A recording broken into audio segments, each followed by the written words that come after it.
Tiraamp Zelenskiidhaan waraana addunyaa sadaffaadhaan qumaara taphachaa jirta jechuudhaan komateem. Ashamaa harka fuunee kabajamtootaa fi jaallatamtoota hordoftoota qaroo miidiyaa oduu fi odeeffannoowwan keenya guyyaa har'aatiif qabannee simbiraan kan geenyu ta'a. Kan biyya keessaa fi biyya alaa gaggabaabuu fi bal'inna isaa qabanneetiin jirra. Hanga xumuraatti waliin akka turtan isin affeera. Baatii Ramadaanaa wal deeggaruu fi wal gargaaruun dabarsuun ni barbaachisa jedhan manni marii dhimmoota Islaamaa. Hawaasni Musliimaa baatii Ramadaanaa guddicha karaa duudhaalee wal deeggaruu fi wal gargaaruu gabbisuun dabarsuu akka qabu manni maree ol aanoo dhimmoota Islaamummaa bulchiinsa magaalaa Finfinnee ibseera. Pirezidaantiin mana maree dhimmoota Islaamummaa Sheeh Sultaan Amaan ibsa kennaniin baatii Ramadaanaa gaarii hojjechuuf itti cimuun barbaachisaa akka ta'e kaasanii haaluma kanaan hawaasni Musliimaa duudhaa wal deeggarsaa fi wal gargaarsaa karaa gabbisuun baatii Ramadaanaa dabarsuu akka qabu hubachiisaniiru. Nyaataa fi midhaan irraa of qoqqobuun qofa osoo hin taanem walii dhiyeessuu fi walooma cimsuun akka barbaachisu ibsanii baatii Ramadaanaa kanatti soorata qooduu irraa eegalee sagantaaleen gargaarsa akka raawwatamus eeraniiru. Barreessaan ol aanaan mana maree dhimmoota Islaamummaa magaalaa Finfinnee Sheeh Huseen Bashiir gama isaaniitiin baatii Ramadaanaatti uumaa dhiifama gaafachuun hojii ijoo ta'uu akka qabaatus hubachiisaniiru. Hojiiwwan gaarii baatii Ramadaanaatti hojjetaman kan yeroo kamiyyuu caalaa cimsanii itti fufuu akka qabanis dhaamsa kennan. Yaa'ii idilee mana marii komishiinaroota poolisii Itiyoophiyaa fi gorsaa walabaa poolisii taa'amaa jira. Yaa'iin idilee miseensota hojii raawwachiisaa mana maree komishiinaroota poolisii Itiyoophiyaa fi gorsaa walabaa poolisii 19ffaan magaalaa Finfinneetti eegalame. Komishiinar Jeneraalonni muummee fi itti aantonni komishiinaroonni poolisii aanaalee fi hundaa fi bulchiinsa magaalota lamaanii miseensota hojii raawwachiisaa mana maree gorsaa walabaa poolisii yaa'ichaa irratti argamaniiru. Dubbi himaan ol aanaan poolisii federaalaa Itiyoophiyaa gargaaraan komishiinaraa Mogos Chokkol akka himanitti yaa'ichi haala tasgabbii biyyaalessaa waliigalaa akka qoratu ibsaniiru. Haaluma wal fakkaatuun guyyaa ayyaana hundeeffama poolisii biyyaalessaa 116ffaa akka biyyaatti waliin kabajuun haala danda'amuu fi ajandaalee poolisii biroo irratti mariin akka taasifamu odeeffannoo fuula miidiyaa hawaasaa isaanii irratti eeraniin ifa godhaniiru. Daandiin qilleensa Itiyoophiyaa torbaanitti guyyaa 4 gara poortootti balallii jalqabuuf jedhame. Daandiin qilleensa Itiyoophiyaa adoolessa 19 bara 2017 irraa eegalee gara poortowaalwaa poortootti torbaanitti guyyaa 4 balallii akka taasisu eegaluuf jedhameera. Balalliin haaraan kun imaltoota Awurooppaa adeemaniif tajaajila si'ataa fi filatamaa balallii ta'uun ala balallii Awurooppaatti taasisu akka guddisus kan eeramedha. Abbootiin qabeenyaa Biraaziil Itiyoophiyaatti hojiilee investimentii irratti akka hirmaatan waamichi dhiyaate. Abbootiin qabeenyaa Biraaziil Itiyoophiyaatti hojiilee investimentii irratti akka hirmaataniif waamichi gara Itiyoophiyaatiin dhiyaateefii jira. Maricha irratti jiilli Itiyoophiyaa ministeera deetaa ministeera dhimma alaa ambaasaaddar Misgaanuu Argaan durfamuu fi jiilli ministeera dhimma alaa Biraaziilitti ministeera itti aanaa dhimmoota Afrikaa fi giddugala bahaa ambaasaaddar Kaarlos Du'aarteen kan durfaman hirmaataniiru. Marichaan damee siyaasaa, diinagdee fi hawaasummaan sadarkaa hariiroon biyyoota lameenii mari'atamu eerame. Fuulduratti carraaleen investimentii, daldala, walitti hidhamiinsa turizimii fi ispoortiin jiran haalaan fayyadamuuf hariiroo biyyoota lameenii daran cimsuun waliigaltee irra gahamuunis ibsameera. Biyyoonni lameen haala naannawa isaaniitti yaada jijjiiruudhaan BRICS dabalatee waltajjiiwwan idil-addunyaa irratti waliin hojjechuuf kan waliigalan yommuu ta'u, carraalee fooyyee fi fooyyessiin diinagdee gooroo Itiyoophiyaa uume ibsuudhaan abbootiin qabeenyaa Biraaziil Itiyoophiyaatti hojiilee investimentii irratti akka hirmaatan ambaasaaddar Misgaanuun waamicha dhiyeessaniiru. Marii itti aanu magaalaa Finfinneetti gaggeessuuf walii galuus ragaan ministeera dhimma alaa irraa argame ni addisa. Mootummaan Itiyoophiyaa Mulaatuu Tashoomaa waa'ee Eertiriyaa yaada dhuunfaa kataban jechuun dubbate. Pirezidaantiin duraanii Itiyoophiyaa Mulaatuu Tashoomaa barruu Aljaziiraaf erganii maxxanfamee fi hariiroo Eertiriyaa fi Itiyoophiyaa amma agarsiisa jedhamee yaada dhuunfaa isaaniiti jechuun dubbateera.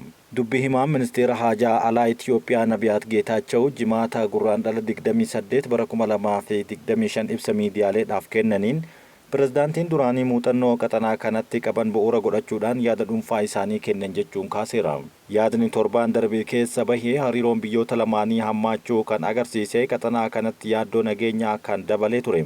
Mootummaan Itiyoophiyaa ibsa isaa kanaan yaadichi kan dhuunfaa malee yaada mootummaa Itiyoophiyaa bakka bu'uu miti jechuunis kaaseera.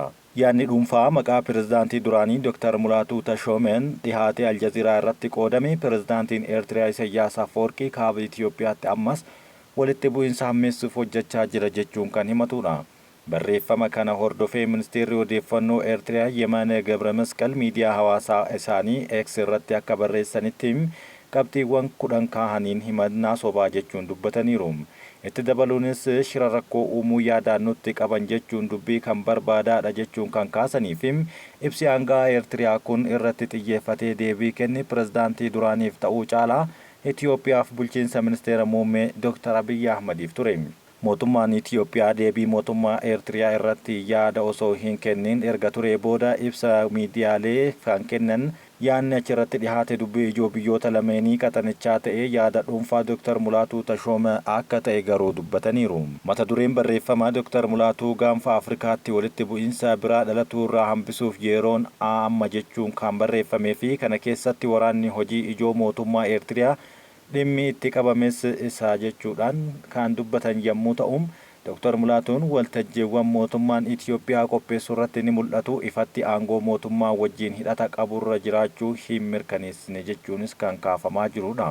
Dr. Mulaatuun waliigalteen Piriitooriyaa waraana kaaba Itoophiyaatti xumura godhee dhiibbaa pirezidaantii Isaayyaas naannichatti uumuu fedhan gufachiiseera jechuun waliigalticha irras gammachuu hin qaban jechuudhaan himatee ture.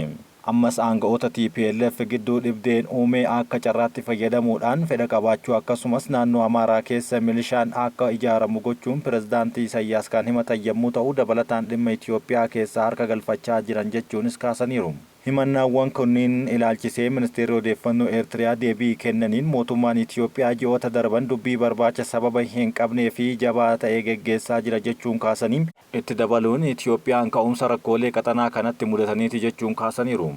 Ammoo biyyi isaanii dhimma keessoo Itoophiyaa keessa galuudhaaf fedha akka hin qabne kan dubbatan yommuu ta'u Dr. Mulaatuun seenaa faallessanii dhiheessan jechuun kan himatan Yemaane Gabra Masqal waraana kaaba Itoophiyaa keessaa kan hirmaatan affeerraa mootummaan Itoophiyaa isaaniif godhe ta'uunis dubbateera. Maddi rakkoo Itoophiyaa ammallee iddoo biraa miti kan jedhan aanga'aan Eertiriyaa kun Itoophiyaan rakkoolee fi walitti bu'iinsa bulchiinsa isaanii keessatti mudateef qaama alaatti quba qabuun Eertiriyaatti qabachaa jirti jechuunis kan kaasaniif Muummichi ministeeraa Itoophiyaa Abiy Ahmad aangoo akkuma qabataniin hariiroon Itoophiyaa fi Eertiriyaa waggoota hedduuf rakkoo hamaa keessa ture furamullee yeroo ammaa kana garuu waggoota 5 qofa kan itti fufedha.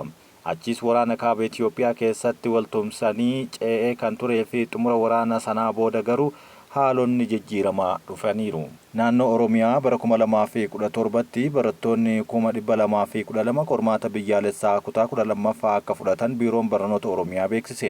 Barattoota qormaaticha fudhatan 212 keessaa barattoonni saayinsii uumamaa 59 yoo ta'an kanneen hafan ammoo saayinsii hawaasaa ta'uu itti gaafatamaan biiroo barnootaa Oromiyaa Dr. Tolaa Bariisoo himaniiru.